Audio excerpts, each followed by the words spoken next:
Hello, good evening and welcome. This is, of course, the 13 Pro-Am Community Rugby League show. Welcome along to another episode, another edition. It's jam-packed as usual. We've got Neil Cherryholme coming up a little bit later on, speaking on behalf of Oldham St Annes, who over the weekend won the Division 3 Championship of the National Conference League. We'll also be hearing from Mal Holt from Woolston Rovers, from Dave Myerscough from Wigan St Judes, and Reece Matthews of Wigan St Judes as they went head-to-head in an important Division 2 clash. And we'll be bringing you all up to date with everything else that has been going on in the world of community rugby league, including what's been going on in Cumbria. Really looking forward to bringing you the Reigns roundup as we do every single time. My name's Dave Parkinson, of course, joined as ever by Steve Beech. How are you doing, Steve? You okay? I'm doing fine, Parky, but it's not been as ever because I've not been here for a couple of weeks. Well, it's good to get you back in the saddle then. You know, I mean, I was helped out by Phil Hodgson last week, and I've got to thank Phil. He was really, really good company as per usual, and we had a bit of a giggle when we was recording. Phil Hodgson. Did he ask for the cheque at the end of the interview? I think that these Yorkshire men are like that. Might be in the post. That might be in the post. But what it does mean is that he can update his LinkedIn profile now by saying podcast co-host. I love it, but yeah, I've missed it, and obviously I've been listening to some of the things that you've been up to, dipping your toe into while I've been away. Yeah, it's been quite an exciting time. Unfortunately, it didn't quite work out how we would have liked to regarding Wembley and the the Champion Schools Year 7's final, the Steve Mullally Trophy. But we were able to bring some commentary in last week's game, and we've got some commentary this week. Yeah. Now highlights from the game I was at between Wigan St Judes and Woolston Rovers. So the plan is moving forward, if we can, and it fits in with schedules and stuff, what's going on between the pair of us, is that hopefully we're able to get to a game and we're able to broadcast a little running commentary of it. Yeah. Well, I listened to the game between Judes and Woolston. Obviously, I mean, having watched Woolston over the last few weeks, I was interested from that point. But obviously, the other side of it was listening to how technically things came over, and it was very, very good indeed. So fingers crossed moving forward now. As you say, it'll set us up in good stead with being able to do a few commentaries on games. Yeah, well, we've got our second broadcast coming up this coming weekend, but we'll tell you all about that a little bit later in the show. First of all, what I want to do is let's get down to business. And, as I say, I always love it when we hear from Lorraine de Graaf and she tells us all about what's going on in Cumbria. Let's tell you all about what happened last weekend. So a couple of cracking games to tell you about, in fairness. So last Friday evening, Egremont Rangers A took on Ellenborough Rangers A, a clash of the Rangers, and it finished 34-32 in Ellenborough's favour. So at half time it was 16 points to 24 to Ellenborough, and the try scorers over the course of the game for Egremont, well, Jack Pay scored 2 tries, and then there were other scores from Stainton, Dylan Scott and Craig McCulloch. Conversions split between Joe Bold, who kicked 3, and Dylan Scott, who kicked 1. But ultimately it was Ellenborough A who were a little bit stronger on the day. The brilliantly named Rocco Ocassini scored 2 tries and kicked 5 goals, so he was the star. Luke Vroster also added 2 tries, and there was a try each from Tom Nixon and Ethan Charlton. On Saturday, Cockermouth Titans, they took on Lauca, and Lauca, they had a brilliant victory. They won by 54 points to 0. A really resounding performance. They were halfway there at half-time, strangely enough, when they led by 34 points to 0. So no scorers for Cockermouth Titans. They have the big fat 0 against their name. But for Lauca, there was a hat-trick from Mitchell Todd, 2 tries from Ashton Briscoe, and a try each from Luke Stockton, Keith Campbell, Jamie Scott, James Taylor and Emerson Allen. Jamie Scott had another busy day with the boot with 7 goals. And then a couple of other games to tell you about. Glasson Rangers 16, Wathrow Hornets A 26. At half-time, Glasson Rangers were leading 6 points to 4. The Glasson scorers came from Luke Jackson, Luke Johnson and Shane Williams. Luke Johnson also kicking 2 goals. While for Woughborough High, they got on the front foot and ended up scoring tries through Jack Megan, James McCartney, James Dixon, Matty Creasy, Leighton Dockeray and 3 conversions ended the scoring from Jensen Alstrom. And then in the other game to tell you about, so we've had a bit of a mixture here. We've had a couple of runaway victories. We've had a couple of really close run results. You can't get much closer than this last one. So Maryport 12, Kells A 12. At half-time, 6 points each. Maryport scorers were Danny Dryden and Liam Anderson, 2 conversions from the boot of Blake Miller.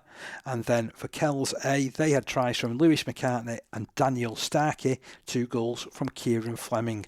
Nothing to choose between those 2 sides. So that's your results from Cumbria this week. And if I just flick on over to find out who's playing who this coming weekend, it's another busy day of fixtures. So on Friday evening we've got Ellenborough Rangers A up against Louka, which should be an absolute crackerjack of a game. Also taking place that evening is Woughborough A against Glasson Rangers, and then on Saturday from the Holman Eagles and Cumberland League it's Dissington up against Egremont Rangers A. So plenty to keep your interest going in Cumbria, and great as always to hear what's been going on there, Steve. Yeah, very much so. Do you know what? It's good that we get that match report through, because like we've said, we can give as much time as possible, but we're reliant on people, sort of sending the information through, and that is so thorough, and we can give it, give these people a massive mention. But yeah, it's great to hear things are going on, because a lot of these teams obviously have got teams in, NCL, so you recognise the names, so you understand the depth of those teams that they can compete in this league as well. It shows there's still a lot of talent knocking around, and we often hear this, don't we? And sometimes I think that Cumbria gets overlooked. I mean, you know my feelings, and I'm really looking forward to the next time that I can speak to a Cumbrian, because A, they love to chat rugby league, B, it's a different accent from mine, and C, it's usually a damn good chat too, isn't it? I just want to know, do they call it Louka? You reckon? I don't know. I just want to. I know that's how it's pronounced. Okay. I think it's your Lee accent. You see. You reckon it's Louka? Yeah. You reckon it's not Louka? It might be Louka. It might be. Yeah. I think it's Louka. Louka. I think it's Louka. Put us straight. Let us know. It's difficult though, isn't it? People writing in saying it's pronounced Louka. Yeah. How did they say it? How did they say it? How can you know what you need to do? You need to send us a voice note. You need to record it and send it through. I think you can start doing that on Twitter with private messages. I've seen something that's come through on the big update. The last, it's not Twitter anymore, is it? X, yeah. Yeah, so it's like how Prince was. Prince, the symbol, the artist formerly known as Prince. It's X, the site formerly known as Twitter. Does that mean that we just send X's? It could be, yeah. Rather than tweets now? Yeah. I don't know. What's the RSPC? What is it? RSPC? I'm going to say. I've no idea. RSPB. I've no idea. Right, your other results from Barrow divisions.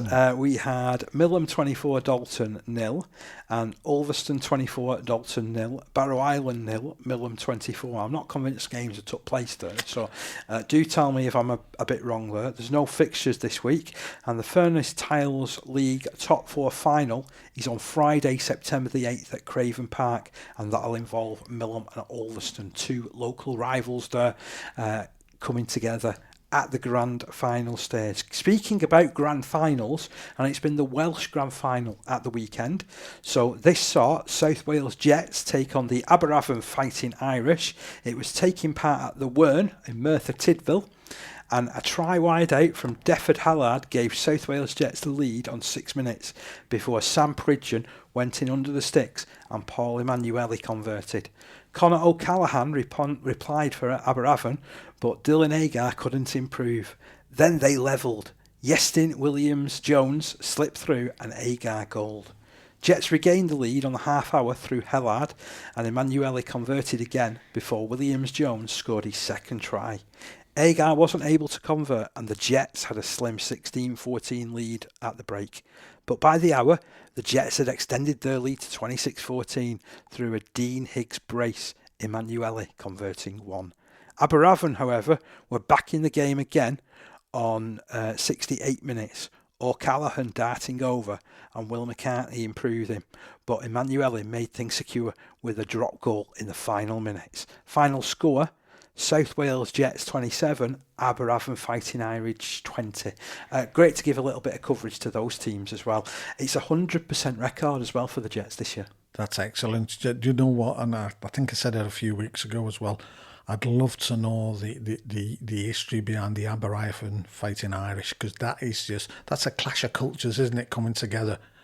It's a superb name for a club, isn't it? Yeah. So who knows? Maybe we could do a feature on them in future. I hope you're listening, guys, because we'd love that. Love that, yeah. And also we've spoken about getting Cumbrian accents on the show, getting Welsh accents on, even better. Yes. Excellent. So, other results from around the country. In the London Premier Division, London Chargers A38, Medway Dragons 16. In the East of England Premier Division, Bedford Tigers A38, Anglian Vipers 28. And looking elsewhere in the Southern Conference, it was North Hearts Crusaders 4, Brentwood Eels 46, Bristol Allgulls 8, Hammersmith Hills Hoists 52, London Chargers 10, Wests Warriors 36. And I'm just looking, Yorkshire Men's. Let's go in with that one, shall we? So I've got a very small write-up here from one of the games that took place. So there was a hat-trick for Andy G, while his brother Sean G also bagged a brace in Methley's 36-0 Division 3 success over Sherburn Burrs.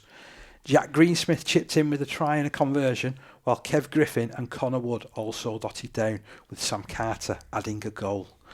Elsewhere, your results at the weekend, that saw in the Premier Division, Newsom Panthers 24, Brighouse Rangers 0, Almondy Spartans 30, Siddle Academy 20. That sounded like a classic game, didn't it? Doncaster Tollbar 58, Westgate Common 12. That's a huge result, that, in that division. Yeah. And Fryston Warriors, who last time I looked were up at the top of the division, weren't they, Fryston? 48, King Cross Park 10. In Division 1, some big scores here. Cutsite Raiders 6, Keighley Albion 72. Ossett Trinity Tigers 22, Charleston Rovers 16. That sounded like a bit of a classic. Yeah. And get this, Stanley Rangers 84, Nottingham Outlaws 0. And then in Division 2, Farnley Falcons 0, Odsal Sedberg 24. Illingworth 26, Wibsey Warriors 34. Mould Green 26, Queensbury 16. And then from Division 3, Birstall Victoria 0, Seacroft Sharks 24. Castleford Panthers 24, Underbank Rangers 0. And then what we talked about just before, Methley Warriors 36, Sherburn Burrs 0. And then Division 4A, the result that I have on the board here, York St John Barbarians 42, Scarborough Pirates 16. While in Division 4B, Keighley Albion Academy 22, Newsom Panthers A 58, Brighouse Rangers 0, Newsom Panthers A 24, West Quavern Warriors 24, King Cross Park Academy 0. And then from Division 4C, Derby Elks 12, Upton 34, Hemsworth Dragons 24, Rycroft Hammers 0, Sherwood Wolfhunt 24, Dearne Valley Bulldogs 0. And in your whole division, well, that was East Hull 32, Cottingham Tigers 12. And in the NCL East, Heworth took on Ulton Raiders. I've not got a result there. York Acorn 30, Hunslet ARLFC 16. And in NCL West, Dewsbury Moor 24, Milford 0. West Bowling Academy 24, Shawcross Sharks 0. Again, a much reduced fixture list in Yorkshire Men's League this weekend. So in Division 1, you've got Keighley Albion taking on the Nottingham Outlaws. In Division 2, your action features Mould Green up against Bradford Dudley Hill, Queensbury up against Gritland All-Rounders. And in Division 4C, Dearne Valley Bulldogs are at home to Upton. Derby Elks, well, they've got the short trip over to face Sherwood Wolfhunt. And then your North West Men's League. In the Premier Division, it was Ashton Burrs 46, Latchford Albion 22. Big result there for Ashton Burrs. Hurst Finch 52, Shevington Sharks 18. A big result there for Hurst Finch. Orrell St James 17, Halton Farmouth Hornets 29. And then in Division 1, Wigan Springview 24, Callyshead Rhinos 0, Chorley Panthers 20, Thatto Heath Crusaders A25, Folly Lane 56, Ulverston 6, Salford City Roosters 30, Wigan St Cuthberts 26, and in Division 2 we have Lee Miners Rangers 0, Newton Storm 24, Rochdale Mayfield A44, Walney Central 30, Hinepool Tigers 24, Woolston Rovers A0. And then in Division 3, Clockface Chargers A12, Garswood Stags 34, Langworthy Reds 34, Rochdale Hornets 12, and Waterhead Warriors A24, Crossfields A0, and Westbank Bears 28, Higginshaw 30. That's another close run game, that one. What a classic that sounds like it was. And then in Division 4, Wigan Springview A16, Runcorn Highfield 42, Bolton against Banky Bulls. That saw, well, I've got no result there actually. I've got postponed. I've got Liverpool Lizards 24, Preston and South Ribble Rabbitohs 0. You had a little bit of an interesting thing about Preston and South Ribble Rabbitohs. Yeah, I was having a look obviously through the tables, etc. And it looks as though they've not been able to complete the season. They're actually not on the league anymore, and there's 1, 2, 3. I think they've had about 8 forfeited games or so. Have they? Yeah. So obviously struggled this season. But obviously have done very well over the past seasons or so. So I suppose in some respects, it's caught up with them. Hopefully they can regroup and come back together next season. Did I miss any results there? Because I'm thinking in the Premier Division there was a couple of games, wasn't there? And then in Division 1 there was a couple where I think there was no results on my list. Yeah, I think in Division 2, if I'm not wrong, let me just check here. We have got, if I'm not wrong... Was it Burton Wood and Roosh Pioneers? Yeah, Roosh Pioneers is one. We had Goulburn Parkside 34, Ashton Burrs 22. Oh, that's a decent result for Parkside, that. And then Burton Wood Bridge 64, Roosh Pioneers 6. That is a huge result for Burton. That's a massive win, that as well. And then Division 1 had no result between West Orton Lions and Dalton. I'll just check up on that one. West Orton Lions against... we had West Orton Lions 16, Dalton 20. Big result on the road. See, we needed to get that one in, didn't we? To be honest, for Dalton and anybody listening who'd probably be chucking something at the computer by this stage, if we not mentioned them. And then in the Premier Division, Hindley against Blackbrook. Hindley against Blackbrook. Let me just check on that for you. In the Premier Division, so we've got Hindley against Blackbrook. It was Hindley 18, Blackbrook 44. Oh, big win that. Very much so. And while we're there, actually, obviously we spoke about Latchford before. I got a little bit of a write-up on the game. And despite falling to a 46-22 defeat at Ashton Burrs, Latchford Albion coach Martin Ellis took a lot of positives from the game as his young side were competitive throughout. Latchford fielded 5 of their under-18 squad against an established Ashton side who were undefeated at home for over 2 seasons. The hosts raced into an early 12-0 lead before tries from Josh Barnard and Charlie McCurry, converted by Rob Marsh, tied the score at 12-all after 30 minutes. The hosts, Albion were hit with two quick fire tries before the break from Ashton, who stepped up a gear in the opening stages of the second half, and a 3-try blitz threatened to see them run away with the game. Latchford regrouped and reverted back to the game plan, and this saw them add further tries from Logan Lagar and Nathan Bond, with Bond arguably scoring the try of the game, dummying his way through the home defence and then outpacing the oncoming fullback to race between the posts. That sounds like a cracker, that, doesn't it? Ellis said we had a really good go against a side who have consistently been up at the top of the division for a number of years. After 30 minutes, we were level and matching them play for play. They just had a little bit more extra that we're aspiring to reach. To score 22 points, which is the most Ashton have conceded all season, shows we have the firepower, and 3 of our tries came from under-18s, who every week seem to be getting better and better and really finding their feet at open age. Albion have a week off before hosting Oldham Hornets in the final home fixture of the season. So yeah, lots to do. And I mean, and we know Martin does this. You know, he gives certainly the youngsters a chance. He's all for that. And obviously, in defeat, they've done him proud. Yeah, sounds like it. And great to hear a couple of names there that I recognise from elsewhere. So Charlie McCurry, for example, going over for a try. Know Charlie pretty well from his time spent with the England Community Lions. He's been with the students this year when they won the Four Nations. And also hearing about Rob Marsh kicking goals. So he's played for the teachers in the President's Cup. Ah, I see, yeah. So it's nice to see a couple of these names cropping up from elsewhere and just testing my knowledge a little bit and just making sure the grey matter is still working. Some fantastic games taking place. If I go through the fixtures that are taking place this week in the North West Men's League, again we've got a bank holiday coming up, haven't we? So there's not too much for us to talk about in the way of fixtures. As you're listening to this, hopefully Wigan St Cuthberts and Thatto Heath Crusaders A are playing elsewhere. Then on Thursday night, tomorrow night, in the Premier Division, Sheffington Sharks against Ashton Burrs. And in Division 4, Wigan Springview A are up against Bolton. So even though there's a few games to talk about, really, there's a couple of big ones there, isn't there? That Sheffington Sharks and Ashton Burrs one should be a cracker.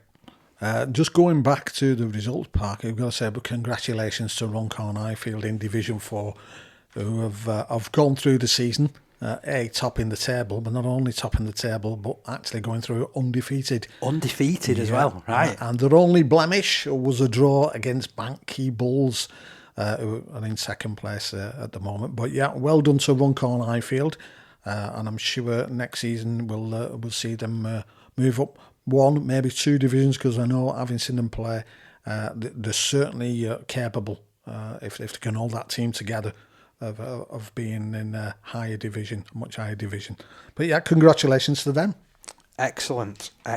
So we've whizzed our way through the regional leagues, haven't we? It's sometimes nice to do that and just shake things up a little bit as far as the show goes.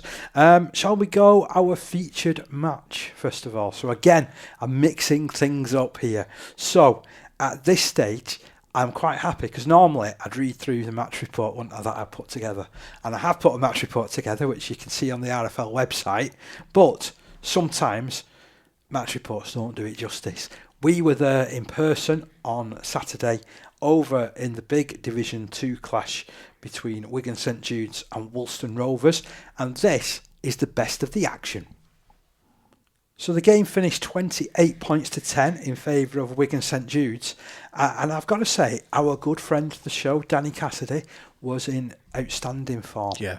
He wasn't the only player that was in good form. I mean, Danny did end up with a try to his name, the one scored right at the end by St Jude's, which just made the game safe because, to be fair, Woolston Rovers, they hadn't really been in the game. So it was only 10 points to 0 at half-time in favour of St Jude's, so they'd scored a couple of tries through Connor Parkinson and Brady, who I thought was an outstanding forward on the day. Actually spent some time in the centres as well. Very fleet of foot. But other than a couple of chances, it was a close first half. Yeah. Even though it would also be fair to say that Woolston didn't really threaten, which sounds like I'm contradicting myself a little bit, because it was almost like Wigan St Jude's chucked a lot out of them, were comfortably 10-0 in front, and could quite comfortably have been 24-0 in front. Yeah. It was one of those games really, but they put a couple of chances down, didn't take a couple of others, and some good defence from Woolston kind of kept them in it. But then 2 tries in the first 10 minutes of the second half, well, that really did tip the game in the scales in the favour of the hosts. So they led by 22 points to 0, and at that stage, 52 minutes gone, you're thinking, this could be anything, this could get embarrassing. To Woolston's credit, they did get a couple of tries back. There was also an interesting sin bin after 55 minutes of the scrum half Roper, who spent time in the bin. And then, 15 minutes later, there was a send-off for both teams as it kicked off. Literally, there's an alleged an allegation, I should say, of kicking on the floor, which is never nice. So as a result, Brown was sent off for Woolston Rovers, but there was a fracas that flared up as a result of that incident, and Danny Fallon ended up also seeing red for Wigan St Judes for diving in and trying to protect his mate on the floor. Or so he says anyway. But anyway, I suppose that disciplinary will hear all about that. So, and then Woolston played some really constructive stuff. They scored the 2 tries, as you heard, only for Danny Cassidy to pop up right at the end, the very last minute, supporting on the inside to go over by the post. It was a good day for Cassidy. He also kicked 3 goals, but I must pay tribute, as well as talking about Joey Brady and his 2 tries. His second was a perler, a real sparkling try where he takes the ball about 25 metres out from the line. There's nothing doing in front of him. And he steps and he swerves and he twinkles, and next thing you know, he's over in the corner. It was a brilliant, brilliant try, that. And I really enjoyed seeing him play. So he's one to look out for in the future. Jake Dugdale went well at 9 as well for St Jude's. I got to see one of the Parkinsons playing particularly well at full-back for Wigan St Jude's as well. And fair play to Reece Matthews as well, the half-back partner of Danny Cassidy. We're going to hear from him right now. Well, with Reece Matthews. Reece, massive win today. What do you put it down to? Great win. I think it come down to grit and determination on our part. I think we matched them well down the middle. Probably played their game a little bit more, but beat them at it. Normally we like to shut the ball out and get wide, but we just beat them up the middle today. It had to be tough in that middle period, didn't it? It did. It had to be tough, but we matched them, and well, in fact, we beat them up the middle, didn't we? And then four tries. We scored 5 tries by the end. Yeah. See, I knew we'd struggle with it when it comes to maths with me. What was the pick of them as far as you were concerned? Probably the one when I passed ball. In first half out the back, when we actually played them wide, and we got behind them and went in the corner. I've got to say as well, I mean, it was a good performance from, was it Brady as well, second row, and then centre supreme, 2 tries from him. Joey, thought it was crap. Oh no, it was good. It was sorry, I've ruined finger now. No, it's not ruined. Come on. No, great game. He loves getting stuck in. Joey, he likes his hands on the ball. Hands on the ball, and he loves doing the hard work in D as well. How are you enjoying playing in this team? Loving it. It's best when we get the wins. Dropped a few points against sides lower in the table, but we picked up some good wins against sides who are higher up in the table, and there's nothing better than winning on a Saturday. I mean, that's a cracking win, that. Great win, 2 from 2 against them this year. So can't back at that, can you? And it puts you in a good position heading towards playoffs, doesn't it? Definitely, we needed that win today. A couple more tough games, but if we go out and win them, then we should win them playoffs, and we take that momentum into them playoffs, and I think we can go up.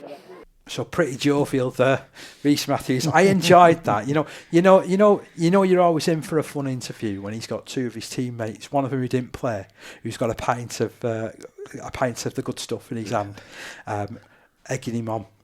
You know you're in for a good interview there, don't you? So first of all, he breaks off about 40 seconds in. His first 40 seconds of that interview, they were fantastic. Yeah. And I said, you just need to repeat that and go for a bit longer, mate. You can't just leave it there.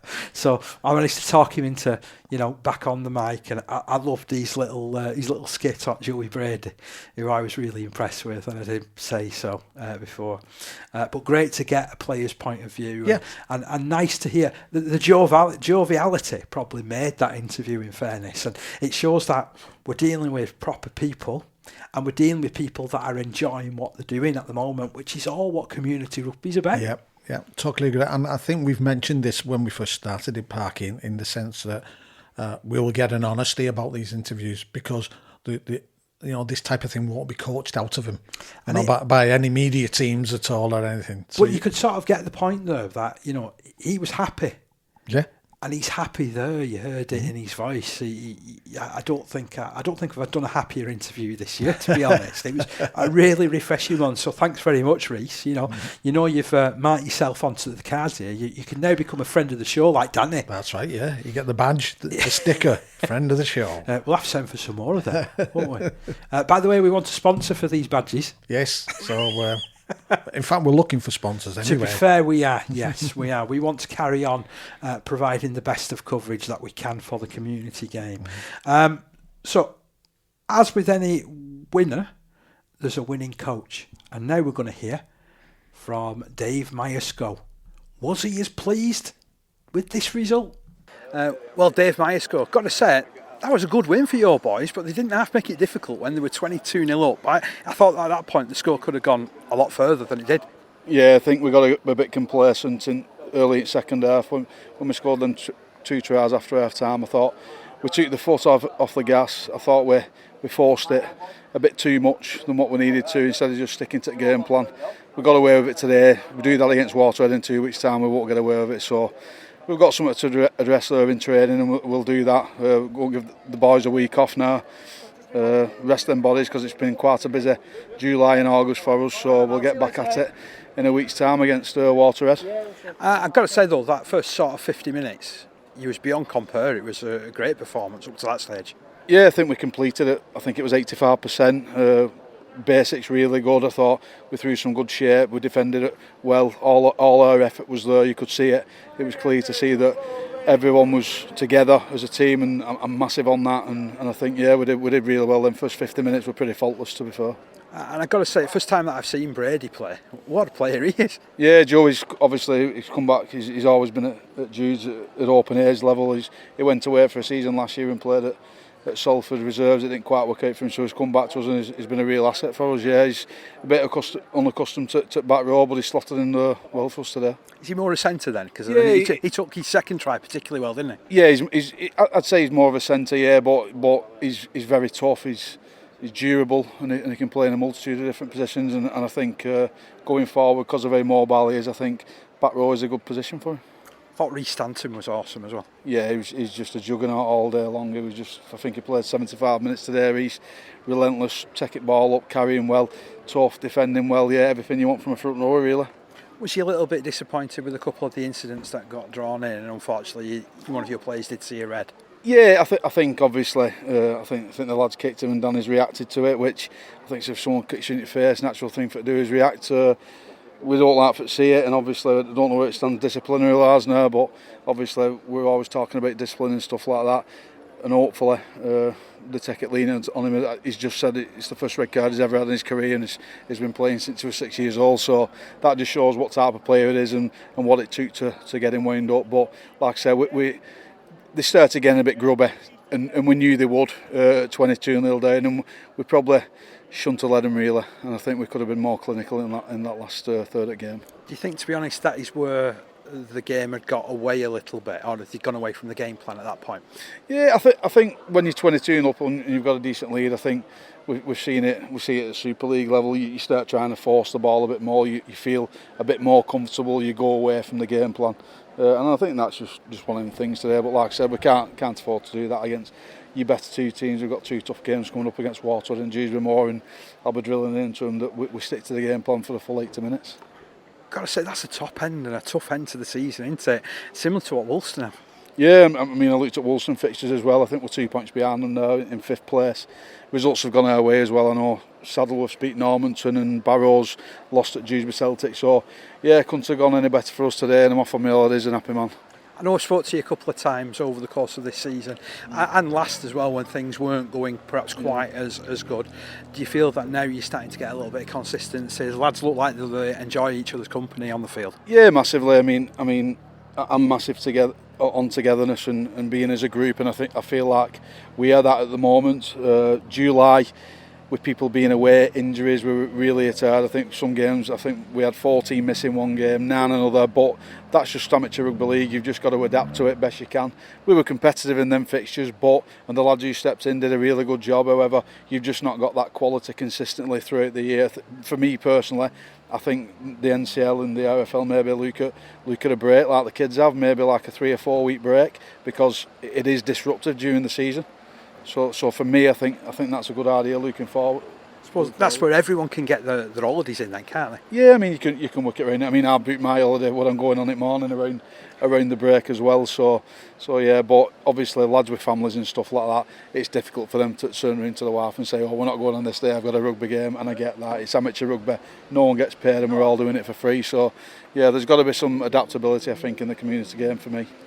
Got to thank you for the welcome that you give us down here again, no as always. Worries. Thank you so much. No go and enjoy that win. I will do. Cheers, Dave. Thank you. You bet he was, although I don't know whether it's a case of because he was off on his holidays right the way after that. So it's always good when you get to speak to somebody when they're off on their holidays, because there's again a bit more joviality about it, isn't there? So but a really good result that for Wigan St Judes.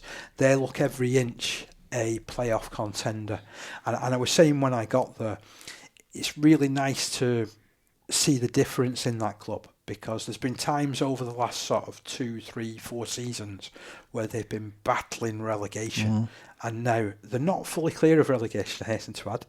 I think they might still be able to be caught, but it looks unlikely, and they're playing some pretty solid rugby league at the moment. You know, they're off the back of a 34-10 win against Normanton from last week, and they've backed that up with a 28-10 win against a fellow playoff chasing team in Woolston, who have really done the highs and the lows this season. The wheels have wobbled this last couple of weeks, or this last couple of games with Woolston, haven't they? And they've got a tough one, I think, this weekend coming up, if I'm not wrong. Which is a shame, because they put the hard yards in, through the beginning and best part of the middle of the season. But obviously the game against Normanton Knights, the last minute loss, as it were. And obviously this, back to back, confidence must be at a little bit of a low as well. You've seen this side a couple of times this season. Now, don't get me wrong, we're talking Community Rugby League, so you might have seen completely different players, but what have you made of them? From my point of view, that when they get the game together, they are really constructive and go through the processes and not a good team. I don't think they've got what you would class an outstanding star player. They're a team. Yeah. They play as a team. There's one or two of them that are, I think, I always look for when they're playing. Fernley is one at number 12. Yeah, he played really well. He always has a good game. He's a solid player. I think there's Files? There's Harry Files, the prop forward, who is their captain and everything, goes forward, and then there's Adam Files, the hooker, who's very sprightly, and to be fair, his team didn't give him quick enough play the ball for him to have that much of an impact in this game, so it perhaps wasn't one of his most sparkling, but you definitely know if you've got the two Files brothers going forward for Woolston, that they're going to go on the front foot, and they're going to play well, aren't they? As I said, as a team, they roll well in that respect. I just sometimes you think, we've seen other teams, and you can pick players out who have that little bit of creative flair. Something will happen that you wouldn't expect. And I don't think, certainly when I've seen it, they've had that, and I think that's just what they might be missing to a certain degree. Don't get me wrong; they're more than capable of pushing any team in that division when they're on. But I think that's what just stops them from being, sort of bang on top of the league type of thing. Yeah, just being like the ultra consistent side that I suppose they could be, to be fair. I was impressed when I looked down their lineup. They had a centre, Kieran Moore, played in number 4, and he was brilliant. Every time he took the ball, there's not much to him. He's not the biggest of players that you will see, but hearty running. Oh, he made lots and lots of metres, to be fair. They gave him nice early ball. He was carting it through. And I think that he had a little bit more support, then they would have made a bit more inroads, to be honest, amongst the back line. Joe Roper had his moments, had that moment of madness where he got himself simping as well. But let's not talk about that. I was really impressed with Ryan Hickman, the prop forward. And I mentioned this even though I couldn't think of his first name at the time when I spoke to Mal, but you'll hear that in a couple of minutes and his thoughts around some of his players. And then off the bench as well, they had a player called Ryan Dallin, wore number 20. big burly prop forward who was excellent going forward and really did test St Jude's in that second half, and particularly the period when they threatened to get really back within the game. So that's our thoughts when we looked at that. What about the coach's thoughts? I spoke to Mal Holt after the game, and this is what we had to say in our conversation. Well, Mal, commiserations. How do you sum that one up? It's a 28-10 defeat here at Wigan St Jude's. Enthusiasm. I think we lacked a little bit of enthusiasm from the warm-up, and I think we took that into the game. They've got a big pack, and we dealt with them. I thought we dealt with them quite well, but we just never really got on a roll. Every time we got ball, we were throwing it around and dropping the ball, and we never really got into any rhythm. I thought Danny Cass for them and their fullback coming out of the back really hurt us.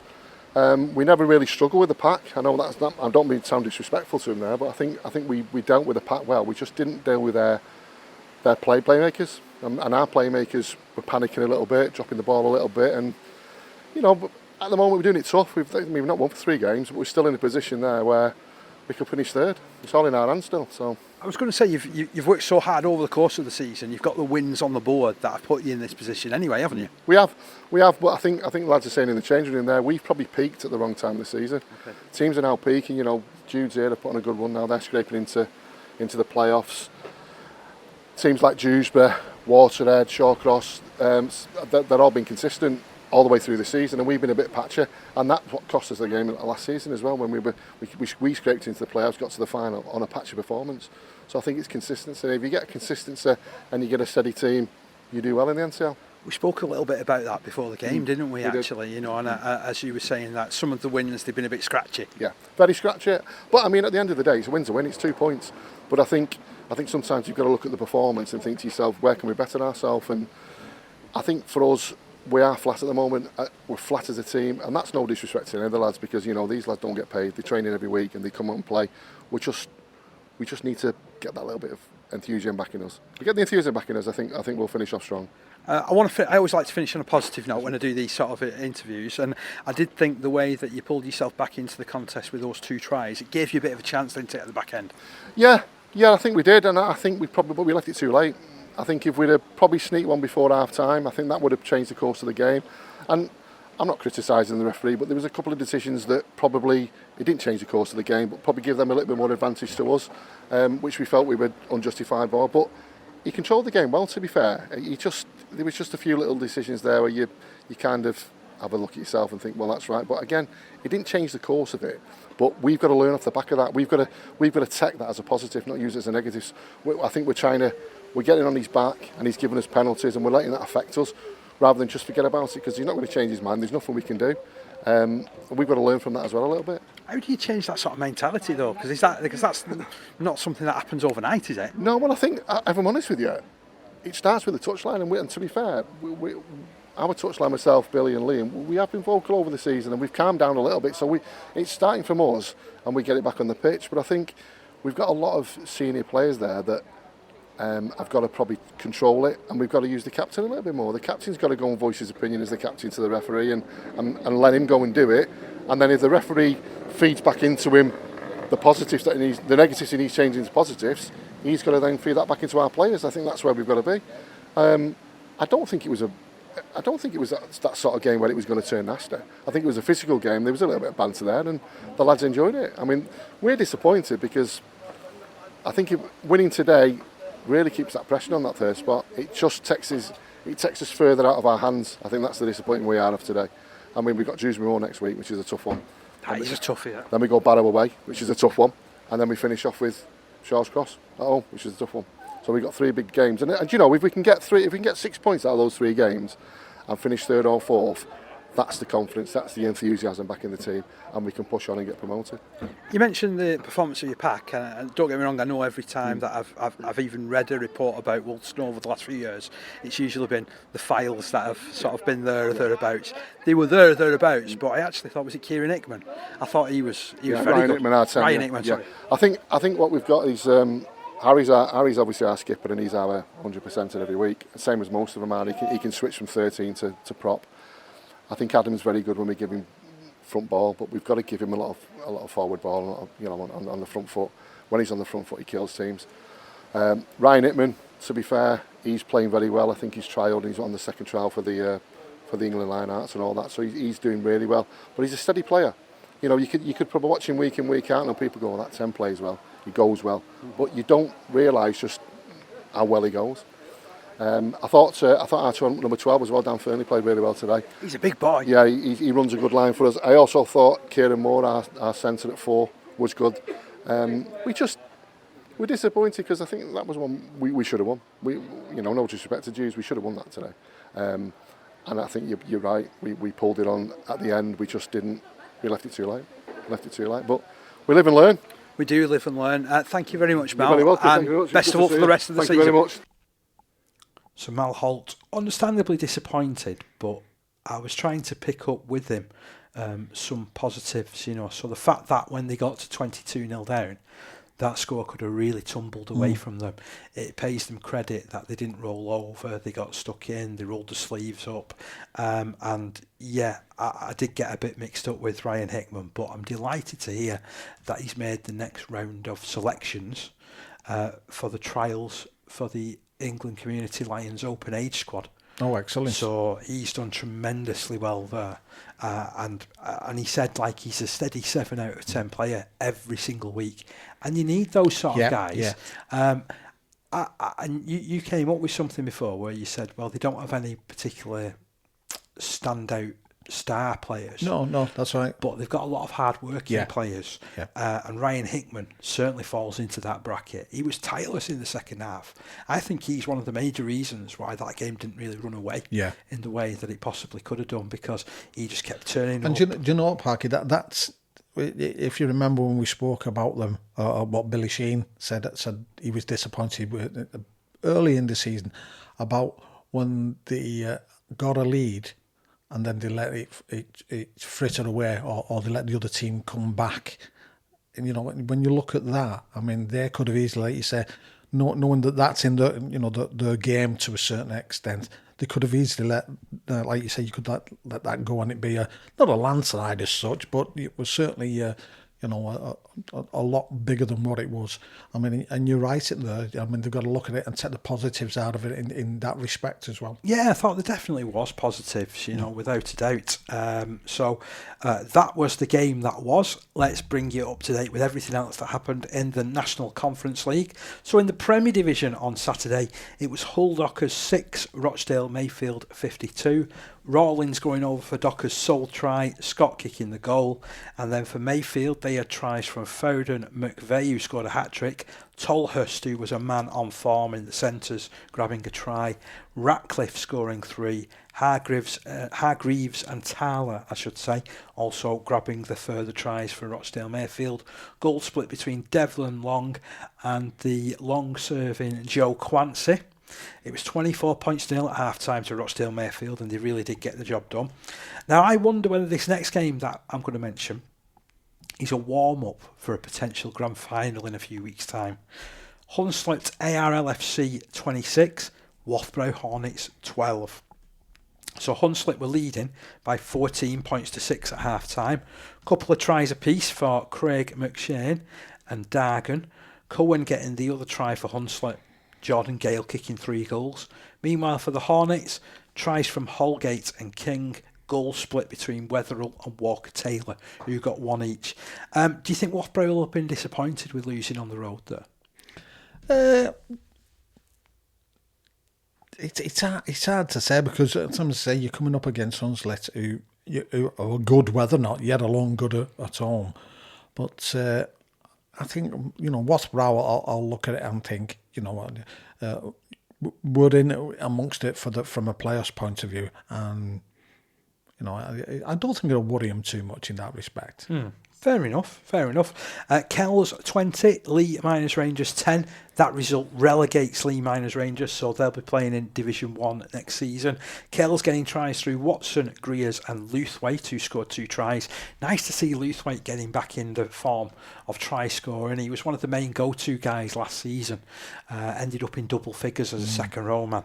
And grabs a couple of tries there. Gainford kicking 2 goals as well for Kells. For Rangers, they had tries from Wood and Lancelot. Kenyon kicking 1 goal. But yes, that result sadly relegates League Miners Rangers, who have been kicking and screaming at the bottom of the division for a few weeks. And for a short time, they got a few results together, didn't they? Where they looked like they were going to give themselves the option of the great escape. Unfortunately, it's not quite happened that way. And they go down with Hull Dockers and Wigan St Pat's. In the other game to tell you about, Lock Lane 40, Wigan St Pat's 6, and there was 4 tries from Price. We heard from him the other week, actually. He really is a fleet of foot sort of fullback, runs particularly strongly, but he's one of these players that offers some versatility for that Lock Lane side. Yeah, got a little bit of a short report on this one, Parky. Yeah. So Lock Lane consolidated the top 6 place in the NCL Premier with a 40-6 win over Wigan St Pat's. As Parky said, Lewis Price led the way with 4 tries for the Lane, who were 12-6 ahead at the break thanks to his early brace. Price had notched his 4th try by the hour, and Lane registered tries in the closing quarter from Danny Holmes, Lucas Moon and Connor Turner, while Nathan Fozzard and Callum Butler landed 3 goals apiece. Yeah, for Pats, they had a try from Mitchell, the goal from Thomas, as you heard in that match report, both came in the first half. But yeah, Wigan St Pat's going down with a bit of a whimper at the moment. They've still got, by the way, 4 games to fit into their schedule in the next sort of 3 weeks of the season. So it's a busy time for Wigan St Pat's, and fair play to them. Siddle 18, York Acorn 18. What an outstanding game. That sounds like it was. So Siddle scoring all of their points in the first half. Booth, Hinsley and Ramsden going over for tries. Hosty kicking 3 goals. While the Acorn, they responded with tries from Teng and Prenti, Conroy kicking 1 goal.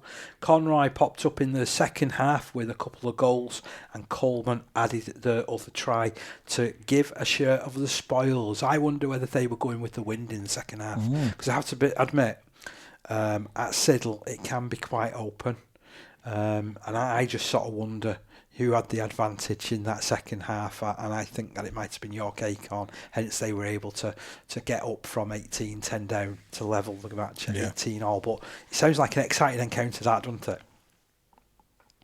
And then Thatto Heath Crusaders 16, West Hull 26. It's yet another win for West Hull. Can anything stop the green and gold machine?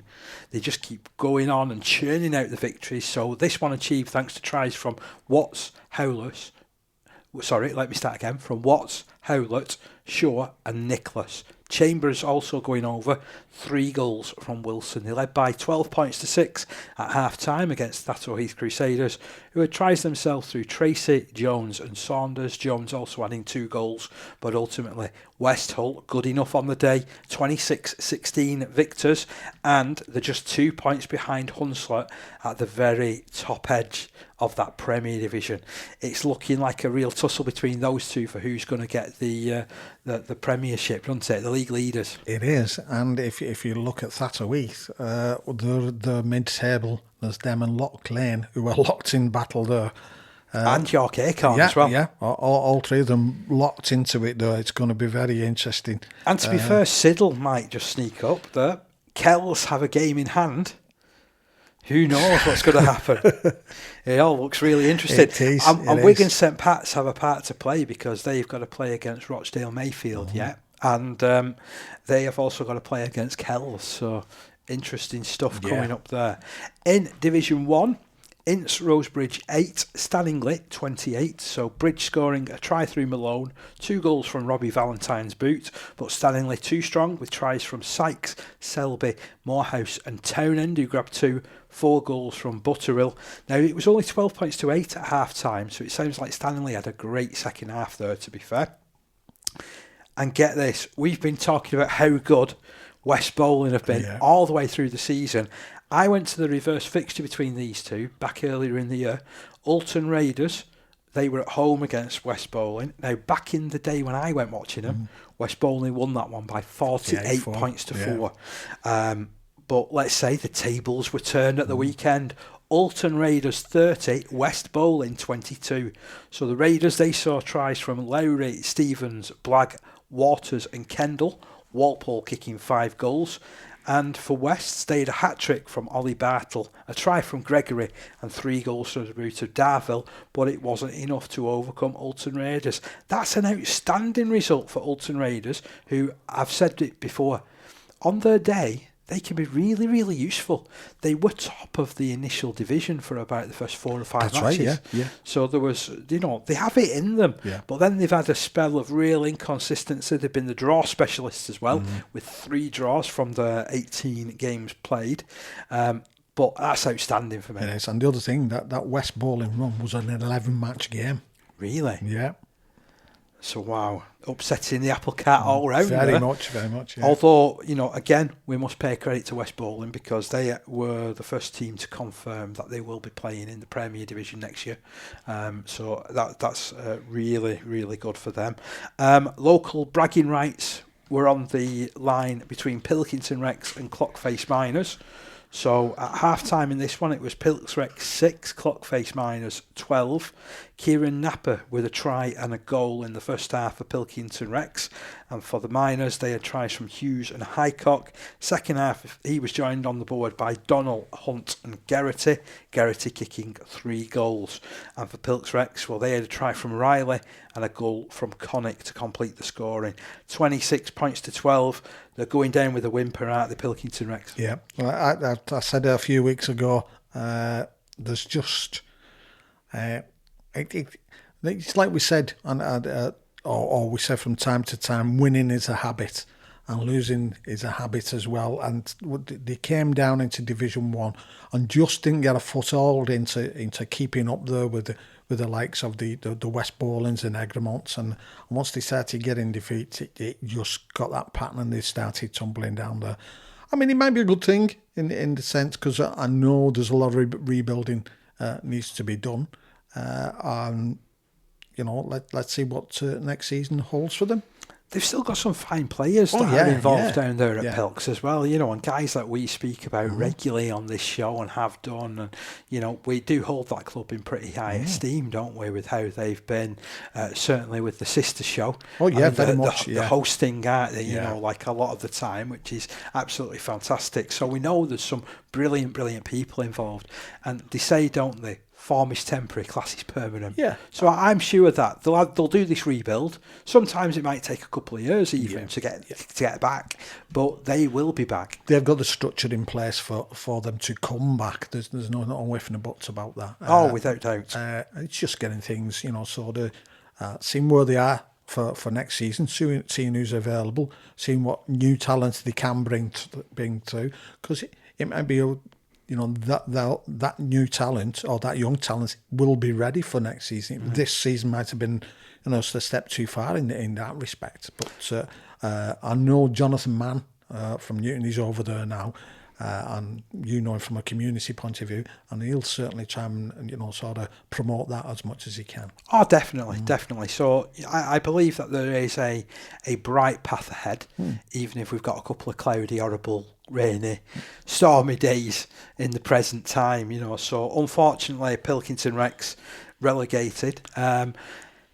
Wow, I'm just looking at the next result that I'm going to read out here. So Skirler, who have regularly, we've talked about it being one of the stronger teams in Division 1. They made it all the way through to the playoff final last year. They got bounced by Egremont, 42 points to 6. I mean, that's a major blow for Skirler, and what a result for Egremont Rangers. Perhaps one of their longest trips of the season as well. They went all the way over to Skirler. They led by 28 points to 6 at half time. Rangers scoring tries through Turnbull. Matt Busher grabbed 2. Appleby scored 3, 1 each for Krellin and Tyson kicking 5 goals. Absolutely tremendous there. And you know what I'm going to have to do? I'm going to have a quick check on this. So just forgive me one moment, just whilst I have a look at this. So, So, So I'm just sort of having a look on here. Yeah. So Christie and Tyson a try and 5 goals. You see, I've had to check that because his brothers just started playing for them again. Yeah, So I think we mentioned this a couple of weeks ago. A couple of weeks ago. So, which is an absolutely fantastic story, and he's a great bloke, by the way. But yeah, 42 points to 6. That's just a superb result, that, isn't it? Now, there's something strange here. That in the neighbourhood. Who are you going to call? NCL busters. If you remember, we were talking about Woolston before, and I said there's no real outstanding stars, but they're a solid team. You know. Egremont's are very similar in that path, because when I've seen them saw them play, I mean, they're a team who really went through the processes, a really fast team. Hang on. I've got to pull you up here. Don't start talking about processes. You know, is this the new thing for sticking to a plan? Sticking to the plans. They've stuck to the plans that have been set out by the coaching staff. And they've done it really well, without, as far as I'm concerned, without any one person being the standout person. You know, all of them are you know, from what I've seen, have you know, done their bit as it were, and it's worked really, really well. And you look at the points they put on the boards each week, really, really good. Honestly, dark horses in some respects, but you know, they could upset anybody, I think. Well, they've even gone ahead of West Bowling for points scored. They're now 40 points better for points scored. They've now got a point difference of 370, with Hewith tucked in third place, just 2 points behind, but they're giving up 112 points, which is quite a lot to make up at this sort of stage of the season, isn't it? And if you look in that second half, Skill didn't get on the scoreboard. It was they nailed him in the second half, and obviously they only let him only got the 6 points as well. So in the other outstanding game from Division 1, Thornhill Trojans 14, Crossfields 46. Good result that for the Soap.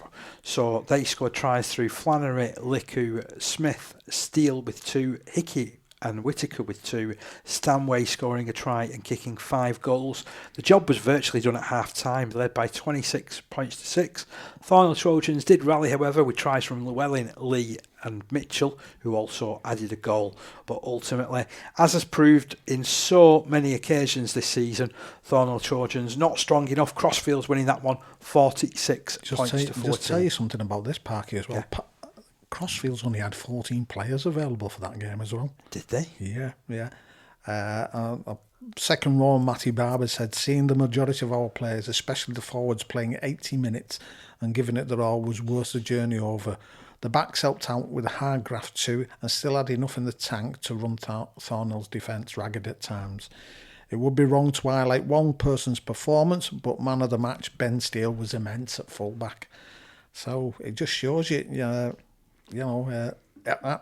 we've seen it before. Again, at East Leeds, if you remember, I said a few weeks back, when he turned up with, I think it was 13, but everybody who was on that pitch, really gave a performance, and obviously it looks like the same things happened here. Yeah, so you've got to graft at that stage, haven't you? You've got to really, really graft. Okay, we've heard from one result in Division 2. What happened in the rest of the division? Well, Dewsbury Celtic 48, Barrow Island 6.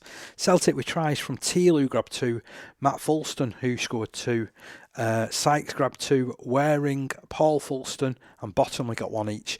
Copley, who is having an absolutely immense season, Harry Copley, by the way. I had a quick glance at the stats before and the point scorers for the division. He's smashing it out of the park. He's kicked something like 70 plus goals and scored about 18 tries as well. He's having an immense campaign. Look out for the name Harry Copley. Won't surprise me if he switches to some maybe. He's worth looking at. He's worth looking at in future, and it wouldn't surprise me to see him in the semi-professional game in the near future. I think he's a really, really good player. For Barrow Island, they had a try from Wilson and a goal from Dutton Rosconi, who we've also talked about at times this year, haven't we? As being a good player. It was only 8-6 that at half-time, by the way, to Dewsbury Celtic. What a second half that is, where they put 40 points on without reply. Outstanding. Also outstanding was Myton Warriors, 35 points to 60 defeat of East Leeds. East Leeds scoring tries through Thompson, Wood and Plunkett. Robinson kicking 2 goals. For the Warriors, there was 2 tries from Slater, who has really come into a league of his own over recent weeks, pardon the pun. He is one of these try-scoring players. Wherever he's gone, wherever he's played, whichever division, puts the points on the board. he puts points on the board. So he's a real match winner.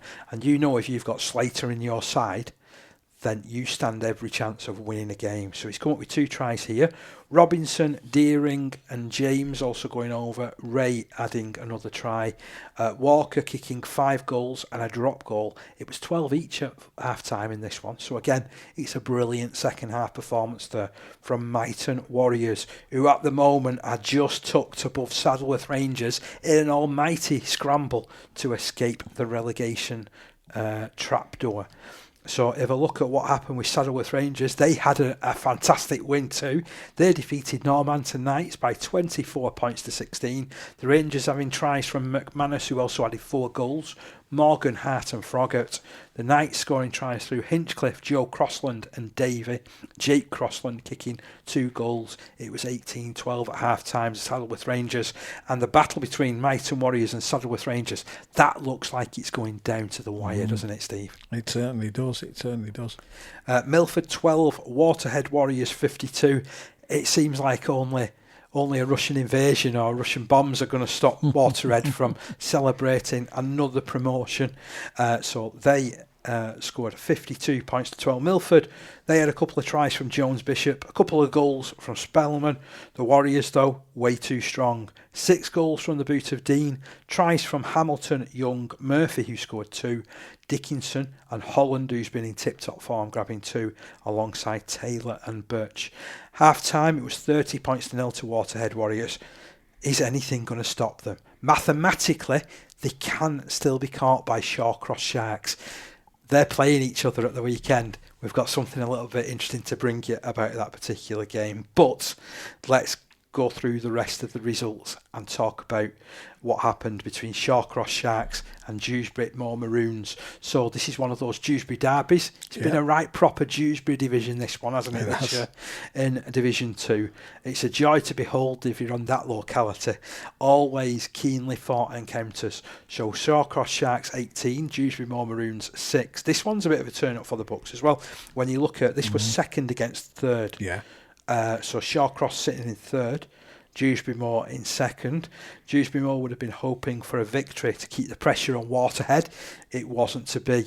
They lost by 18 points to 6. The Sharks with tries from Stevenson, West, Baines and Foster. Just the 1 goal from Tomlinson, which seems unusual when we've been talking about him being a real points getter over the course of the season. He's kicked over 50 goals this year. So for him only to kick 1 goal on the day, it mustn't have been favourable conditions. That's all I can suggest. The Maroons, they scored a try through the prolific James Walker kicking the goal. It was 10-0 at half-time to Shawcross Sharks, and they got the job done. So that's your results from Division 2. Waterhead Warriors, 6 points clear at the top from Dewsbury Moor Maroons.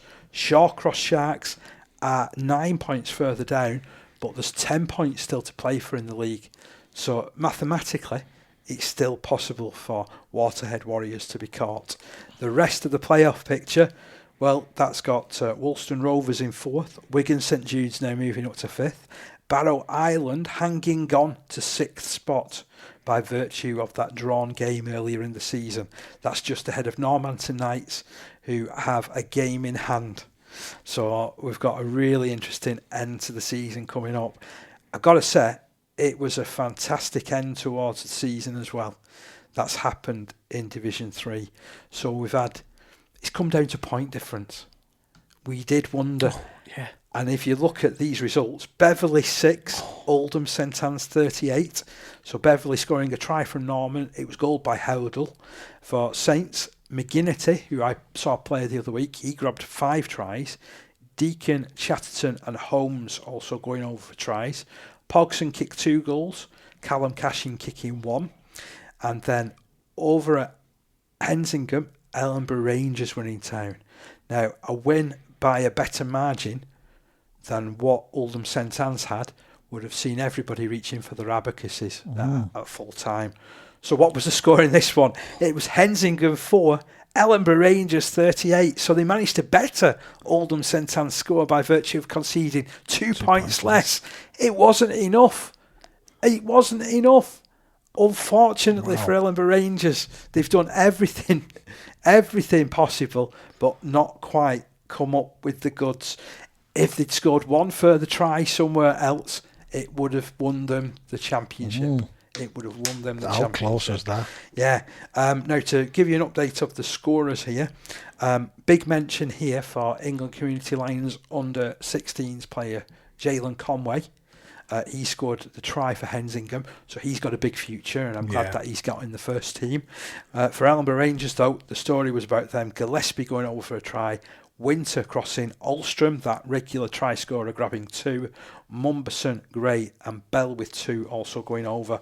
Hoyles able to add 3 goals. And then the other outstanding result from the division, Seaton Rangers 6, Millom 48. So the Rangers scoring tries through Dover, goal by Hoyle. And for the Woolliebacks of Millom, it was 4 tries from Hodgson. He's had a wow of a second half of the season as Hodgson. Harris, High, Newbegin and McQuiston going over alongside Evans. Couple of familiar names there, Parker. Real good couple of familiar names there. Delighted as ever to see those 2 guys get on the score sheet. And another familiar name kicking the goals as well in Lee Postlethwaite. So there were 24 points to the good at half-time, Millom, and they won by 48 points to 6. So what did all that mean? Well, we've talked about what's happened at the top end of the division. Oldham St Annes winning by virtue of a better point difference of just 3 points. That is absolutely unbelievable. That's really tight at that top 4. There's those 2 at the top, but then you've got Millom and Lee East. They're only 2 points behind. Well, a couple of weeks ago, it was looking like Lee East had 3rd spot sewn up. Yeah. So the fact that Millom have gone over the last 2 games, they've scored all the points that they have done, not conceded too many at the other end. They've managed to overhaul Lee East. Now, it doesn't matter that much at this stage because they go into the first round of the playoffs, and with just a couple of games remaining in the division, it looks like it's going to be Millom at home to Bentley, although Bentley could still go above Beverley with a victory in the last game. And as it stands at the minute, Lee East would host Beverley at home. Yeah. But then the winners of those, Millom will get the home game. Yeah, that's right, yeah. If they win. Yeah. I mean, we could be talking, if they slip up, then that opens the door, doesn't it? But I just get the feeling it's going to go down to the wire, this. Yeah. An absolutely tremendous first season in the National Conference League for Ellenborough Rangers, though. Yeah. I've got to really compliment them. They have been fantastic. I know we've got a couple of regular listeners from Ellenborough as well, who are sometimes quick to send me messages and say, are you going to talk about us? When are you going to big us up, Dave? Well, I'm bigging you up now. You've had a fantastic season. To be You've got honest, within 3 points of winning the championship in your first go. They've bigged themselves up without any effort from us, haven't they? I mean, that is huge. Absolutely huge. You look at it, Ellenborough Rangers, best point scoring in the division, 620 points. Oldham St Annes actually scoring 4 points less. Yeah. But then you look at the defensive side, you've got Oldham St Annes, best defence in the league, 7 points better than Ellenborough Rangers. And ultimately, it's come down to a try and a drop goal. Yeah. It's come down to a try somewhere along the line, hasn't it? Wow, what a season. Yeah. What a season. And to talk a little bit about that season and about how they've gone about their business this year, well, earlier this week, I caught up with Oldham St Annes coaching staff member Neil Cherryholme, a name that you might remember, because when I first started doing the on tours a couple of years ago, he was coaching Driglington. He's now at Oldham St Annes. This is what we had to say. I'm really pleased that we're being joined by, I can now say, Division 3 champions, Oldham St Annes. On the other end of the line, I've got Neil Cherryholme, who's part of the coaching staff there. Are you okay, Neil? Have you got over your celebrations yet, mate? Yeah, I am. A bit of a good weekend for us. Obviously, our coach team had a good weekend. The players really enjoyed it too. Yeah, a lot of hard work points that season, and culminated this weekend. Which ended up with a few drinks back at the club. I don't blame you at all. I mean, it's been really nip and tuck all the way through the season, hasn't it? Between the top 4 teams. What do you think won it for you in the end? Yeah, I mean, we've been sort of building for 2 years. You know, I've got there and the coach staff, and really probably before COVID, Paul Green and Cash, sort of put it their way. Standards when I got there were brilliant. So from then last season, we were unlucky last season. We were in a strong Division 3 and we're probably unlucky at the end. We got pipped by Shawcross in the final. We were definitely better on the day. But, we played well all last year. And this year, carried on this year, our home form's been really, really good. And what I think pips in that league is that we've also managed to turn the team out. A strong 17 for most away games, and if you couple that with your home form, then you're there or thereabouts. So I think it's probably our ability to get a good team in some away games. Did that loss last year kind of spur you on ahead of this year? Because you thought you weren't far off at all, was you? No, yeah, definitely. I mean, it felt like it took a while to get over it a little bit. Pre-season was good, but then the pre-season friendlies were poor, and I thought we got a bit of a hangover. But we got into our first game and we had a few out, to be honest, and we went to the East, and it was still it was a loss there, but the signs really positive from there on. The boys turned up to training, and we had a really good run. But the point about probably 8 weeks in, we were saying, I don't want that feeling again. We don't want the feeling of getting so close and getting pipped, and we did speak about that through the year. And you found real stretches of consistency, didn't you? Both in team selection and also with the results. And I suppose the two of them go hand in hand, really, don't they? Yeah, absolutely. I mean, I think there's signs where you have the best team will go up, but I also think you can put 13, 14 consistent players every week. Then you're difficult to beat. Especially I say away from home, you get your own form sorted, and then you pick up 70% of your away wins. You're difficult to not be close to top in any division, I think. So yeah, especially with the travel, we in that division has been for us is that 4 or 5 long trips, and we've turned teams in every week, which is only credit to our boys as well. Oh, definitely. I mean, I think unfortunately the only time that I've been able to see you was when you went up to Millham in the game that was televised on the NCL, and that was an absolute cracking game. I know it wasn't the result that you wanted there, but again, you built back from that, didn't you, to finish the season strongly? Yeah, definitely. I mean, it was a cracking game. It was. We were disappointed in little bits that we did. We turned up against a team that on the day was strong, really strong, and again, like you say, that home team mentality at times just take over, and they did on that day. The Millham, credit to it. But you look to stand that game, you couldn't have picked his Division 3 league being anything that day. Talking Division 1 standard at least, it looked like, and it felt that we can play those big games and we can get close. But it did spur us on to go, we're doing it a bit better. And we don't always do video, but obviously that was televised, and we did video, and we did it again this week, and the boys sort of saw that the bits they've done really well, but things that they need to improve on, and we're getting better with that. I mean, that's the constructive side of things, isn't it? But also, you mentioned that consistency of selection. I'm just looking at your stats. I hope they're right. But Cal Fletcher has been there throughout this season, hasn't he? And Sam Aykroyd, and together they've been, as you mentioned, those players that have been there every single week, haven't they? Yeah, there's been some real ministers. Flecky the captain, Aki, like you say. Guinea. There's been lots of names, obviously not mention them all, but some of those boys have gone right from, obviously all the way up. We've had some people join us recently as well. They've been a big part of it. There's a real big core of St Annes lads who have come all the way through, and probably through a few tough times as well. Hearing stories in the club of when the club was in the Premier and things like that. I keep hearing that, and then it's good that our boys have felt that this time, going, they're the ones who've done the positive thing, and it's credit to them because they put the graft in. They really have.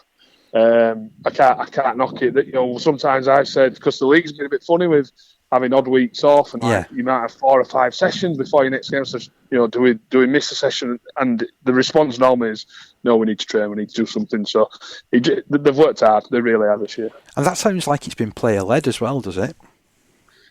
So, yeah, there is a lot. Yeah, there's always a leader in there, and sometimes it's a player, sometimes it's just a coach. But the coaching staff, with me, Ollie Russell and Cash, we definitely try to be the presence. But there's a point where we're not on the field with you, so you have to develop that, don't you? Yeah. Sometimes you have to take a bit of ownership, and we're not fully there with it, but I think we're getting there with it. I know as a coach you don't really like to single out individuals, and I know that you'll probably brush over it and say, well, there's other players that have stood out in this competition all the way through. But Jack Etchell's had a fantastic run, didn't he, at the start of the season with try scoring. Callum Cashin scored 20 plus tries this season, and Richard Pogson coming in midway through the season has really given you a perk around your halfbacks. Yeah, definitely. I mean, I'm now got me in mind thinking about your players of the years and things like that. But that will be really difficult to pick because there's been so many different performances. Cash on the wing, outstanding for large parts of the season. Jack Etchell's his speed is dangerous in any league, but especially in the league we've been playing in. And there's been others. There's Deeks in the middle. When he turns up, he's just unplayable. He's unplayable. James Barron, Trigger. We've got, and what's been really sort of pleasing is disappointing. First, have lots of injuries. We've had quite a few big injuries, so actually endings for probably 3 or 4 players. It's disappointing for them. The ones that sort of going amateur, so we've had that progression of players who have played second team in and out, and then have come on and played first team. And ultimately, that's really what you want. You want your good men coming through and taking that opportunity. And we've had that. We had a player at the weekend, Owen Smith, who came on. He's been in and out, and it's brilliant at the weekend. So that's good as a coach to see those people coming through. And again, just sort of like to reiterate, I mean, in some ways, Oldham St Annes have been a little bit in the doldrums, haven't they, over recent seasons? So this re-emergence over the last couple of years is all credit to everybody involved, isn't it? Yeah, absolutely. Like I said before, I actually I live over in Oldham now, and I just rang to see if I could come and help out. And when I got there, the facilities are second to none really for an amateur side. The people in there, the way they'd been set up, the competition last year was we're hoping for 5th or 6th, maybe trying to sneak a playoff position. And after a couple of weeks, I just said I think your aspirations are far too low from what you've done. The work that, like I say, Greeny and Cash put in, and lots of others, people around the in the support staff, as people putting kit out. There's lots of help, lots of really good people that have created that. Baxi, Tommy, all those people. It's been phenomenal that, and we've got a lot of players who've come, and then we've got good. It's been a process from probably 3 years ago, from the sound of it, and it now feels that they're on the board of going. You maybe go up again, but we always speak about enjoying it. It is important to go up. We really needed to go up this year, to be honest. Change of scenery, different teams, and it's difficult when you go so close to it to not then go up again. But it's been a lot of hard work for a lot of people, but you could see the joy on Saturday, especially about probably 5 o'clock Sunday morning. I'm so pleased. I'm so pleased to hear. There's a lot of positivity around Oldham at the moment when you look up the road, and Waterhead's been on such a good run. Obviously, they kind of like blazed a trail last season, didn't they, in the division, and you've done likewise this year. Yeah, definitely. Yeah, obviously a really big rugby town. Sort of the takeover with Oldham Ruffield seems really positive. And, last year and it seems this year with Waterhead, they have been phenomenal. And look, they are going to rise all the way through. Probably even the division above, a little bit like West Bowling have probably done. You can see that sort of similar story. Yeah, they were sort of close to unplayable last year, and it sounds like they've done the same this year. And it's only positive for a town like this, and you see lots of junior teams for each club. Yeah, it's positive, and hopefully that continues into Oldham getting a team that is well supported. A quick word as well about the other teams at the top end of the division, because they've pushed you ever so close, haven't they? I mean, you must have been getting the abacuses out on Saturday at one point, because Ellenborough has ended up within 3 points of sort of pipping everything and being the biggest party poopers of the lot. Yeah, definitely. I mean, Ellenborough, obviously a little bit of an unknown. It's first time we played them and just joining the league. They came down to our place and it was really tight, but actually ended up a bit of a blowout for no real reason. Both got a man sent off, and we just managed it a lot better that day. But when we went up there, it was definitely our toughest game. Crowd really for sort of on you, and their pack was really strong that day. But I mean, the East last week, really good performance from them. I think I feel any of those 4 teams at least, and maybe even a couple more, you sort of Millwall, East, will all be absolutely valuable in that top division and survive very well. And we've gone up to all those places well supported. All with good second teams and things. So yeah, I feel it's strong. That Division 3 is a really strong league, and it's sometimes not given sort of the recognition it probably deserves. Yeah, I mean, you've got a little bit of history with that division yourself, haven't you, with your time spent at Driglington. Certainly the last time I remember doing one of these interviews for the show, you was over at Drig. Yeah, so I did Drig a few years back. We're in Division 2, sadly we did get relegated. And then we're in there, but I do feel there's some teams you get in there, you bottom Division 3, that you can have some tough years in that. But at the top of it, because there's some obviously new teams who are sort of unknowns, and that's obviously like your Ellenboroughs. Seaton were really strong last year and a bit of an unknown. That it is a difficult division to come up into because sort of that freshness of the travelling, is new to a lot of teams, whereas teams have been in that national conference a long time. It can be, there can be some tough periods in it. But yeah, I think that Premier Division is cut above at the moment from what, the bits I've seen, but I think there's definitely some variation in those divisions, and I'm confident that we can have a positive year again next year. I certainly hope so. I mean, I think you'll be a great addition to Division 2, and congratulations again. It's been a fantastic season. Yeah, it has. Yeah, thank you very much. And that, it's sort of me speaking there. It's obviously me speaking, but like I say, the coaching team with Cash and all the other people who've helped, especially like sort of Paul Green. He's made a massive influence, things behind the scenes, make sure the lads are happy. And like I say, we've had an influx of Yorkshire lads from Siddle. They were a massive part of that mid-season sort of continuation of our form. But the way the club sort of comes together and appreciates when people have joined the sort of community of St Annes, it is really good. I mean, I've only been there 2 years, and I feel like I've been there 10. My kids go up. I go up training with my little daughter, and someone looking after who I can coach, and it doesn't happen everywhere. That so those sort of factors are, for me, really positive, and as long as that sort of continues, it's a place to play and coach is really good. That's something that really speaks volumes about the club. That the fact that it's so welcoming and that you feel welcomed. The lads that have come in feel like they're part of the furniture again now. Yeah, definitely. And there's a worry you bring, but new players come in and sort of does it rock the apple cart sort of thing, and how's everybody going to react? But I was speaking to Poggy and his family this week, and then there was 8 of them there, sort of missing work, wanting to be there, and he's only been with us 6 to 8 weeks, and I got the feeling that he felt part of it, and that's still with a long travel. So we've got some boys who are travelling, and I think it is a place to be. Things change, but I think it's a place to be. It sounded like they had a weekend and a half, didn't it? Celebrating. Tell you. No half. But fantastic to hear. And I was keen to also mention some of the players that have gone particularly well for them. So for me, over this second half of the season, they've got Richard Pogson, who's come in, who, if you remember, he was playing for Siddle in the Battle Cup final. That's right, yeah. So he's transferred over and moved away from Siddle.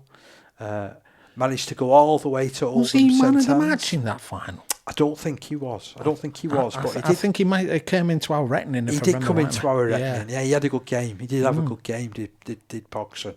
There's a couple more of his ex-Siddle teammates that have ended up the way at Oldham St Annes as well. That's given them a boost. But I want to mention lads like Callum Cashin, who scored 20 plus tries this season. He's been phenomenal over the course of the year. And you heard us talk there as well about other standouts. They've got a lad called Callum Fletcher as well, who, is outstanding around dummy half, can also do a bit of the rough and tough stuff. He's got a bit of star quality about him too. Yeah. I'm really excited when I talk about some of these players. I hope that comes across because there's some fantastic talent that's knocking around in each and every division of the National Conference League. And the stories that we've been able to tell just in this roundup, it's exciting. It really wants me to talk even more about the sport. Yeah, I mean, sometimes you say when you go watching the games live and you see the players taking part, I mean, some guys stand out head and shoulders, and then there's other ones who, when you've watched a few games, you see the guys who are, the ones who will put the hard yards in.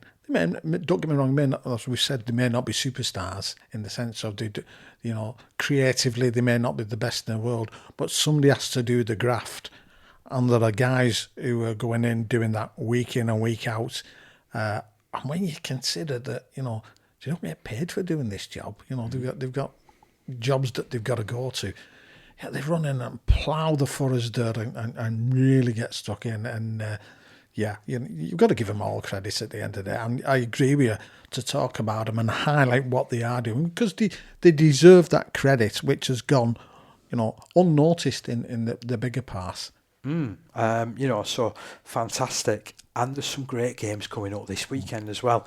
So our little bit of news, drum roll, our next broadcast that will be coming your way on this very channel on Spreaker, live to your ears, live through your earbuds, live ahead of anything that Super League has to offer, is at 7 o'clock on Friday evening, when the big Division 2 match sees Waterhead Warriors up against Shawcross Sharks. Quick word about this one, Steve, because I'm bigging it up here. I am really bigging it up. So you've got Waterhead Warriors, one win away from securing the championship and back-to-back promotions to play in Division 1 next season, just a stone's throw away from being in the Premier Division. That's exciting in itself, isn't it? Huge. And then you've got Shawcross Sharks, promoted from Division 3 last year by beating Oldham St Annes in the playoff final, who've had a sterling year of their own, and they can still prove to be the biggest party poopers if they win, and they win all of their 5 games, and, don't get me wrong, and Waterhead fall off the wagon. Is it going to happen? I'm building it up. But even so, I mean, you look at where they are in the league. I mean, they've still got 2 games in hand on Dewsbury Moor Maroons, who are above them. So they can, at least, there's a battle for that. So at the very, very least. And that's the second automatic promotion spot. Yeah. So we talked about Division 3, it's gone down to the wire there. Oldham St Annes going up as champions. Ellenborough Rangers also now getting promoted as runners-up. We've got Waterhead Warriors and Dewsbury Moor Maroons currently in the driving seat for promotion. But you're right, Shawcross Sharks, Dewsbury at the moment is playing some tremendous community rugby league, and not forgetting the Rams, who just got themselves promoted out of League One in the in the semi-professional ranks as well. So, if you're from Dewsbury at the moment, you're enjoying your rugby league, aren't you? So it's the place to be, isn't it? It's definitely the place to be. So we'll have live, hopefully uninterrupted coverage. We can't guarantee it, but we're going to give it our best shot, aren't we? Yeah. All I can say is, if it's anything as good as what Parky managed to do for the Judes versus Woolston game, you're in for a treat, because it's a quality audio. All I can say is, make sure the best thing to do, get yourself an account on Spreaker, then you can log in and you can actually join in on the chat then. There's a little chat board on there, and if you want to send any comments or anything through, ask any questions at all, we can answer those questions and sort of get involved with it. Help us to sort of develop this as much as we can, because we're looking to take this forward, obviously further on into the season, and then hopefully get a little bit more structured for next season as well. But it's just that sort of dipping our toes in there and moving forward. And how do you feel about, coming in as my wingman? Looking forward to it, mate. Really looking forward to it. I think it should be cracking, that. Yeah. So really looking forward to it. Get tuned in, Spreaker, before 7 o'clock on Friday evening. So we'll go live from about 5-2. Just give us enough time to get through the 2 teams, hopefully, and tell you who the referee's going to be. Even I don't know at this stage. I've not checked up on the old RFL pages to see whether he's been appointed, but I'll be doing that right after this show. Also, you can look forward on Saturday to Rochdale Mayfield hosting Wigan St Pat's in the Premier Division. In Division 2, it's Woolston Rovers against Dewsbury Moor Maroons. That's a massive game. Guess where I'm going on Saturday, Parker? Are you broadcasting? You might get the bug. You might be able to do live. I'll tell you, that is going to be a good one, because Woolston want to, sort of get back on the horse, as it were, and it's a tough one. But where they are at the moment, they're going to need that sort of toughness to see how they can finish off the end of the year in the playoffs, etc. Bentley are at home in Division 3 against Driglington. So they win that game, by the way. They move up in the playoff positions in Division 3 as well. And if that's not enough for you, we've got midweek NCL. And I'm going to see how we go, because I might find my way to Saddleworth on Tuesday night. Do you think I can do a commentary from there? I don't see why not, Parky. Perhaps we can ask him. I'll get right on afterwards. Saddleworth, if you're listening to this, yes, am I all right doing a Parky moment and setting up and doing a broadcast from your ground on Tuesday? If not, well, I'll send you a message in a bit. What we've got to say, by the way, is if you can get down to the actual game. Oh, it's much better to get down and seeing the games live. But obviously, if you're I don't know, if you're in another part of the world and you wanted to listen to Waterhead. Yeah, are you a Waterhead junior that's now living in Brisbane? Yeah, or whatever. Or you're touring Fiji at the moment? Yeah. Let us know. If you've moved away, if you're living somewhere else and Waterhead was your team, or Shawcross Sharks was your team, please join us. You do know one thing we're going to have to. We can. You know one thing we're going to have to watch out for, Steve. What's that? Strange nicknames. Dave Woods got caught out with one a couple of years ago, didn't he, on the coverage? Did. Yeah. So, well oiled. I don't want anything coming on from you.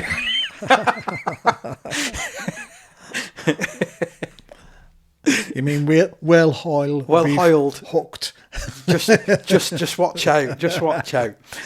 So that's Saddleworth and Shawcross Sharks on Tuesday evening. And if you're in the locality of Normanton, get yourself down there as well. Normanton hosting Waterhead Warriors. So it's basically Friday, Saturday, Sunday, Monday, Tuesday. 2 games in 5 days. If you're a Shawcross Sharks fan or a Waterhead Warriors fan this coming weekend. It's wall-to-wall rugby league. I love it. Absolutely love it. Yeah. It'd be interesting though how those games being close together, what teams they'll actually put out, who will be available, whether it be due to injury, whether it be due to sort of other commitments. These are the types of things where it starts to tell. We speak about holidays. Oh, definitely. So it's a similar sort of thing here as those fixtures as build up. Can a player do to? I mean, I'm sure they'll say, "Yeah, I'll put my hand up and I'll play." But physically, what will it take out of them? That's going to be interesting as well. It is. So lots and lots of rugby league to come. I said I'd give this one a mention as well because obviously. We've been chatting to Paul Couch over the last sort of few weeks, and I know that he said in interviews that I've done with him about he's stepping down at the end of the season from Loch Lane after such a lengthy involvement as a player and then as a coach. He's been head coach there for the last 6 seasons, which is a long stint, to be fair. So Loch Lane, they are actually advertising for their coach for next season. So Loch Lane are seeking a new head coach for their National Conference Premier Division side for 2024 season onwards. Now, excuse me. That might need editing. In fact, no, put it out. It's good to have a cough or two, isn't it? Loch Lane, they're a well-established and well-run club with great facilities based in Castleford, West Yorkshire. Applicants must be at least level 2 qualified and are invited to send a CV to Mick Wildy at rugbylochlane@outlook.com. That's rugbylochlane@outlook.com. rugbylochlane@outlook.com. Closing date for the applications, September the 15th. They're obviously wanting to get on with the planning for next season, aren't they? With such Understandably such a close deadline. Have you got anything else, Steve? No, I think that's absolutely jam-packed full. As I said at the beginning of the show, I know you've been doing lots with regards to obviously getting all the technical things sorted out, and we've still got a little bit other things that we've got to sort of get together. But I'm looking forward to Friday. Really, Yeah, really. yeah, it should be good. But before we go, one last mention for what's going on in the Women's Super League. So results at the weekend with York Valkyrie winning 36-4 at Wigan Warriors mean that it's the York Valkyrie who pick up the league leaders for the Betfred's Women's Super League for the second year running. So they've won 8 and drawn 1 of their 9 games. Outstanding campaign for them so far. St Helens are in second spot. Doesn't look like they'll be caught now, with 6 wins and 2 defeats. Leeds Rhinos are in third with 4 wins, a draw and 3 defeats. Wigan Warriors fourth with 2 wins, a draw and 5 defeats. Warrington and Huddersfield prop up the rest of the division. And in Group 2, you've got Lee Leopards at the forefront of that one. That's due to a 28-20 home win over Salford Red Devils. Barrow Raiders are in second spot, just tucked in behind, just a point back. They've got a massive point difference advantage as well if they can just get the last couple of games won and see whether or not they can upset Lee along the way. Featherstone Rovers are third, Salford Red Devils fourth, Bradford Bulls fifth, Castleford Tigers winless in sixth. So yeah, lots and lots of things going on there. And a hearty congratulations to the Catalans Dragons in the wheelchair game as well.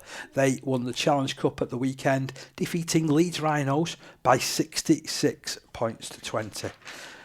And that officially is all that we've got time for, isn't it? Just a little have you quick got one more? Yeah, I thought this was very interesting, and obviously this is linked to obviously Newton, who I follow. Yeah. But it's something we've mentioned something in the past. Ooh. Brisbane Broncos, yes, over in the NRL. Okay. What they did, they got in contact a couple of months ago with Newton Storm. They said the idea that they were having was taking players back to where they started. He says that, and they asked, could they send over, so the current shirt for Newton Storm. Okay. So they sent it over because Herbie Farnworth is one of the ex-boys. Yeah. And all the players from the Brisbane Broncos have all done a piece in their shirts from the teams, obviously, which they've started. And obviously, with the majority of players being from New Zealand, the Pacific Islands, etc., all local. And then Herbie Farnworth turns up in his Newton Storm shirt, fantastic. Which I thought was absolutely fantastic and good on the club to grasping it with both hands. And hats off to Herbie Farnworth and everybody at the Brisbane Broncos. All I can say is, Super League, and internationally, you should be doing exactly the same things here. I mean, so we know that what clubs that your players used to or started off from. Well, to be fair, I mean, when you do get international selections and they get sent through in like media lists and things like that, it does list the amateur club. But does it list the main amateur club? Well, that's the other. Or is it when players move, because we all know what's happened in the past with certain clubs, don't we? And whether that's right or wrong, what it does do, it gets conversation going on about the community game. Well, we're talking about it as well, exactly. aren't we? Yeah. And for me, each individual club should be doing it internationally, because I know, again, I've mentioned this before, I've seen it done where they've all had the team photo has been with them all in there. Because if you remember, all the Burgess brothers all played for the same Judes Reece side, if I'm not wrong. Yeah. So they had the Judes Reece kit on. And obviously there was the old, we won't go into the Blackbrook scenario with Roby and Jammer. But for me, that is right. If you're a youngster, you're coming through. Well, certainly I talk, and I've done for years. I've always said it amazes me because they're like schools. The amount of age groups they have with some of these. If you've got juniors coming through and they can see their stars wearing their shirts, how good is that? It's fantastic. How good is that? Something so simple to do. And looking what IMG have said, where clubs need to get back in touch with the community. Well, is that not a simple and easy way just to start things, to sort of show respect to the clubs that they've come from? You could even invite those clubs all back in, like they do at Wigan every month. Yeah, it should be. It should be. So, again, that's one of those sort of topics that we could talk all night about, isn't it? Yeah. But we'll leave it there for now, because I'm sure by the end of the weekend you'll be used to mine and his voice, especially when we're over at Waterhead on Friday night.